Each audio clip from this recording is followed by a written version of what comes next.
台中南区的关怀据点邀请园艺治疗师甲长辈来做花艺彩绘卡片，要带领长辈行出忧郁，治疗心灵。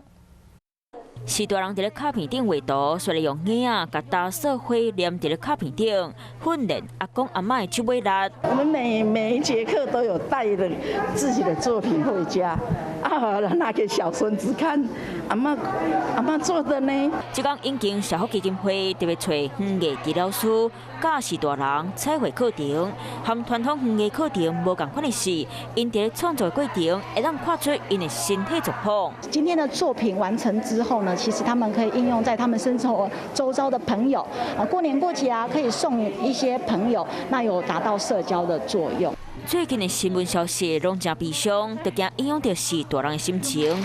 社区关怀中心透过艺术和园艺，希望当后来这学习的是大人心情放轻松。你好，我是宋彦明。想知道更多的新闻内容，请订阅华视新闻的 YouTube 频道，并且按赞、订阅、开启小铃铛。